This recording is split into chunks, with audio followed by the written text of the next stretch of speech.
Hi guys, ಇವತ್ತು evening Hebbal ಕೆರೆಗೆ ಬಂದಿದ್ವಿ.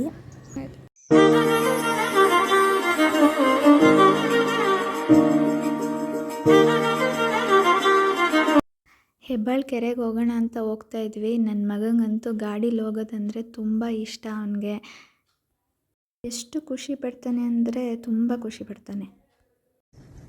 ಇವಾಗ ಟೈಮ್ ಬಂದು 5:15. ಹೆಬ್ಬಾಳ ಲೇಕಿಗೆ ಬಂದಿದ್ವಿ ಇವತ್ತು. ನನ್ನ ಮಗ ಅಂತೂ ಹೊರಗಡೆ ಕರ್ಕೊಬಂದ್ಬಿಟ್ರೆ ತುಂಬ ಖುಷಿ ಅವನಿಗೆ. ಮನೇಲಿದ್ದು ಇದ್ದು ಬೇಜಾರಾಗಿ ಒಳಗಡೆ ಬರ್ತಾ ಇದ್ದಂಗೆ ಕೈಯೇ ಹಿಡ್ಕೊಳ್ಳಲ್ಲ ಅವನು. ಕೈ ಬಿಟ್ಬಿಟ್ಟು ನಾನು ಒಬ್ಬನೇ ಓಡಾಡ್ತೀನಿ ಬಿಡು ಅನ್ನೋ ಥರ ಓಡಾಡ್ತಾನೆ. ಹೋಗ್ತಾ ಇದ್ದಂಗೆ ಅಲ್ಲಿ ಸೆಕ್ಯೂರಿಟಿ ಅಂಕಲ್ನ ಮಾತಾಡಿಸ್ತಾನೆ. ಅವನು ಫ್ರೆಂಡ್ ಆಗಿಬಿಟ್ಟಿದ್ದಾರೆ ಅಂಕಲ್ಲು. ಅವನಿಗೆ ತುಂಬ ಕ್ಲೋಸ್ ಆಗಿಬಿಟ್ಟಿದ್ದಾರೆ. ಯಾವಾಗಲೂ ಮಾತಾಡಿಸ್ತಾನೆ ಹೋದ ತಕ್ಷಣವೇ. ಅದಾಯ್ತಿದ್ದಂಗೆ ಇಲ್ಲೊಂದು ಡಕ್ ಇದೆ. ಅದಂತೂ ಒಂದು ಫ್ರೆಂಡ್ ಅಂತಲೇ ಹೇಳ್ಬೋದು. ಯಾವಾಗಲೂ ಅದ್ರ ಜೊತೆ ಆಟಾಡ್ತಾನೆ ಇರ್ತಾನೆ ಹೋದಾಗೆಲ್ಲ. ಅಂಕಲ್ ಶೇಕ್ ಹ್ಯಾಂಡ್ ಕೊಟ್ಟರು ಅಂತ ನಾನು ಡಕ್ಕಿಗೂ ಶೇಕ್ ಹ್ಯಾಂಡ್ ಕೊಡ್ತೀನಿ ಅಂತ ಅದ್ರ ಹತ್ರ ಕೈ ಇಟ್ಕೊಂಡು ಹೋಗ್ತಾನೆ. ಅದಂತೂ ಇವನು ನೋಡಿದ್ರೇ ಈಚೆಗೆ ಬರೋಕ್ಕೆ ಟ್ರೈ ಮಾಡುತ್ತೆ. ಅದಕ್ಕೆ ಆಗಲ್ಲ ಅಂತ ಹೇಳಿದ್ರು. ಇವನು ಹೆಂಗೆ ಆಟಾಡ್ತಾ ಇರ್ತಾನೆ ಅದು ಹಂಗೆ ಆಟಾಡಿಸ್ತಾ ಇರುತ್ತೆ ಅವನ್ನ. ಆದರೂ ಅವನಂತೂ ತುಂಬ ಖುಷಿ ಪಡ್ತಾನೆ. ಡಕ್ನ ನೋಡೋಕ್ಕೆ ಅಂತಲೇ ಹೋಗ್ತಾನೆ ಹೆಬ್ಬಾಳ ಕೆರೆಗೆ. ಪಪ್ಪ ಪಪ್ಪ ಪಪ್ಪ ಅಂತ. ಸಂಜೆ ಆಯಿತು ಅಂತಂತಂದರೆ ಹೇಳ್ತಾನೆ, ಹೋಗೋಣ ಡಕ್ಕು ಡಕ್ಕು ಡಕ್ಕು ಅಂತ ಹೇಳ್ತಾನೆ. ಹೋದ ವೀಕ್ ಬಂದಾಗ ಇನ್ನೂ ತುಂಬ ಡಕ್ಸ್ ಇತ್ತು ಇಲ್ಲಿ. ಇವಾಗ ಇದು ಒಂದೇ ಇದೆ ಪಾಪ. ಅದಂತೂ ಎಷ್ಟು ಕ್ಯೂಟಾಗಿ ಆಟ ಆಡ್ತಾಯಿತ್ತು ಅಂತ ಹೇಳಿದ್ರೆ, ಅಲ್ಲಿ ಬಂದಿರೋ ಮಕ್ಕಳು ಜೊತೆಗೂ ಕೂಡ ಅಷ್ಟು ಚೆನ್ನಾಗಿ ಆಟ ಆಡ್ತಾಯಿತ್ತು ಅದು. ಅವ್ರನ್ನೂ ಕೂಡ ಆಟ ಆಡಿಸ್ತಾಯಿತ್ತು. ಮಕ್ಳಿಗಂತೂ ತುಂಬ ಖುಷಿ ಅದನ್ನು ನೋಡಿದ್ರಂತೂ. ಇವನು ಅದಕ್ಕೆ ಹುಲ್ಲು ಕೊಡೋದು, ಕೆಳಗಡೆ ಬಿದ್ದಿರೋ ಎಲೆ ಕೊಡೋದು ಹಂಗೆಲ್ಲ ಮಾಡ್ತಾಯಿದ್ದ. ಮತ್ತು ನಡಿ ಆ ಕಡೆ ಸ್ವಲ್ಪ ವಾಕಿಂಗ್ ಮಾಡ್ಕೊಬರೋಣ ಅಂತ ಕರ್ಕೊಂಡು ಹೋದ್ವಿ ಅವನ್ನೂ. ವಾಕಿಂಗ್ ಮಾಡು ಅಂತ ಹೇಳಿದ್ರೆ ಸುಮ್ಮನೆ ಓಡ್ತಾನೆ ಇರ್ತಾನೆ. ಅವನಿಗಂತೂ ತುಂಬ ಖುಷಿ ಅಲ್ಲಿ ಗಿಡಗಳು, ನೇಚರ್ನ ನೋಡಿದ್ರೇ ಖುಷಿ ಅವನಿಗೆ. ಅದರಲ್ಲೂ ಅವಳನ್ನ ಕರ್ಕೊಂಡು ಅಕ್ಕ ಬಾ ಹೋಗೋಣ, ಅಕ್ಕ ಬಾ ಹೋಗೋಣ ಅಂತ ಕರ್ಕೊಂಡು ಹೋಗ್ತಾನೆ ಇರ್ತಾನೆ. ಹೆಬ್ಬಾಳ ಕೆರೆಗೆ ಈವ್ನಿಂಗ್ ಬಂದರೆ ಅಂತೂ ತುಂಬ ಸಖತ್ತಾಗಿರುತ್ತೆ. ಅಲ್ಲಿ ಸನ್ಸೆಟ್ ಅಂತೂ ನೋಡೋಕ್ಕೆ ಚೆಂದ ಅನ್ಕೋಬೋದು.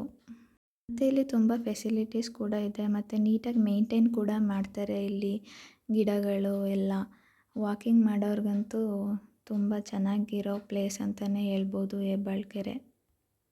ಮತ್ತು ಅವಳು ಹೆಂಗೆ ಮಾಡ್ತಾಳೆ ಹಂಗೆ ಮಾಡ್ತಾಯಿದ್ದ ಅವನು. ಮೊದಲೇ ಹೇಳ್ತಾರಲ್ಲ, ಮಕ್ಕಳು ಹೇಳ್ಕೊಟ್ಟು ಕಲಿಯೋಕ್ಕಿಂತ ನೋಡಿ ಕಲಿಯೋದೇ ಜಾಸ್ತಿ ಅಂತ. ಹಾಗೆ ಯಾರೇನು ಮಾಡ್ತಾರೆ ಮಕ್ಕಳು ಅದನ್ನೇ ನೋಡಿ ಕಲಿಯೋದು ಜಾಸ್ತಿ. ಬಾ ರನ್ ಮಾಡೋಣ, ನೀನು ನನ್ನ ಜೊತೆ ರನ್ ಮಾಡು ಅಂತ ಹೇಳಿದ್ರೆ ನಾನ್ ಸ್ಟಾಪಾಗಿ ಓಡೋಗ್ತಾನೆ ಅವನು. ಎಲ್ಲಿ ಬಿದ್ದುಬಿಡ್ತಾನೋ ಅನ್ನೋ ಭಯ ಬೇರೆ ಆಗ್ತಾಯಿರುತ್ತೆ ನನಗೆ. ಅವನು ಓಡೋದು ನೋಡಿದ್ರೇ ಭಯ ಆಗುತ್ತೆ ನನಗೆ, ಬಿದ್ದುಬಿಡ್ತಾನೇನೋ ಕೆಳಗಡೆ ಅಂತ. ನೀನು ಬರಲಿಲ್ಲ ಅಂದರೆ ಹೋಗು, ಬಿಟ್ಬಿಟ್ಟು ಹೋಗ್ತೀವಿ ನಾವು ಅಂತ ಹೇಳ್ದಾಗ ಓಡಿ ಬರ್ತಾನೆ. ಇಲ್ಲ ಅಂತಂದರೆ ಆಟ ಆಡ್ತಾನೆ ಇರ್ತಾನೆ ಹಂಗೇ.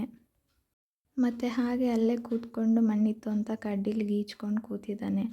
ಬರಿತೀನಿ ನಾನು ಅಂತ. ಆವಾಗೆಲ್ಲ ನಾವು ಮಣ್ಣಲ್ಲೆಲ್ಲ ಆಟ ಆಡ್ತಾಯಿದ್ವಿ ನಮ್ಮ ಚೈಲ್ಡ್ಹುಡ್ಡಲ್ಲಿ. ಇವಾಗಿನ ಜಾಸ್ತಿ ಮಕ್ಕಳುಗಳೆಲ್ಲ ಆಟ ಆಡೋಕ್ಕೆ ಮಣ್ಣು ಅದು ಇದು ಬಿಡೋದೇ ಇಲ್ಲ. ನಾನಂತೂ ಅವಾಗವಾಗ ಪಾರ್ಕಲ್ಲಿ ಇಲ್ಲಿ ಕರ್ಕೊಂಡು ಹೋಗ್ತಾ ಇರ್ತೀನಿ ಆಟ ಆಡಲಿ ಮಣ್ಣಲ್ಲೇ ಅಂತಲೇ. ಮತ್ತು ಡಕ್ ಹತ್ರನೇ ಬಂದ ಅವನು ಸುತ್ತಿ ಬಳಸಿ. ಅದು ಒಂದು ಸ್ವಲ್ಪ ಹಿಂಗೆ ಮುಟ್ಟಿದ್ಕೇ ಮುಟ್ಬಿಡ್ತು ಅಂತ ಸೆಕ್ಯೂರಿಟಿ ಅಂಕಲ್ಗೆ ಹೇಳ್ತಾ ಇದ್ದ, ಇಲ್ಲಿ ಮುಟ್ತು ನನಗೆ, ಇಲ್ಲಿ ಮುಟ್ತು ಅಂತ. ಆ ಅಂಕಲ್ಗಂತೂ ಇವನ್ನ ಕಂಡ್ರೆ ತುಂಬ ಇಷ್ಟ. ಡಕ್ ಇವನಿಗೆ ಟಚ್ ಮಾಡಿದ ತಕ್ಷಣ ಅದ್ರ ಹತ್ರನೇ ಹೋಗೋದು ಬಿಟ್ಬಿಟ್ಟು. ಅದಕ್ಕೆ ಅಂಕಲ್ ತೋರಿಸ್ತಾಯಿದ್ರು, ಅದೇನೂ ಮಾಡಲ್ಲಪ್ಪ, ದೂರ ಇಟ್ಕೊಂಡು ನೋಡಬೇಕು, ನೋಡು ನಾನು ಮುಟ್ತಾಯಿದ್ದೀನಿ, ನನಗೇನೂ ಮಾಡ್ತಾಯಿಲ್ಲ ಅದು ಅಂತ ಅವನಿಗೆ ಹೇಳ್ತಾಯಿದ್ರು ಅಂಕಲ್ಲು. ಅಷ್ಟರಲ್ಲಿ ನಡಿ ಹೋಗೋಣ ಸಾಕು ಟೈಮ್ ಆಯಿತು ಅಂತ ಹೇಳಿದೆ. ಅದಕ್ಕೆ ಅಲ್ಲಿ ಕೂತಿರೋರಿಗೆಲ್ಲ ಬಾಯ್ ಮಾಡ್ತಾಯಿದ್ದ, ಹೋಗ್ತಾಯಿದ್ದೀನಿ ನಾನು ಅಂತ. ಯಾರನ್ನ ನೋಡಿದ್ರೂ ಮಾತಾಡಿಸ್ತಾನೆ, ಗೊತ್ತಿದ್ರು ಗೊತ್ತಿಲ್ಲ ಅಂತ ಹೇಳಿದ್ರು ಬಾಯ್ ಅಂತ ಹೇಳ್ತಾನೆ ಎಲ್ರಿಗೂ. ಈ ಏಜಲ್ಲಿ ಮಕ್ಕಳು ಆಟ ಆಡೋದು, ಅವ್ರು ಕಲಿತಿರೋ ಬಿಹೇವಿಯರ್ಸ್ಗಳು ಅದೆಲ್ಲ ನೋಡಿದ್ರೇ ಖುಷಿ ಆಗ್ತಾ ಇರುತ್ತೆ.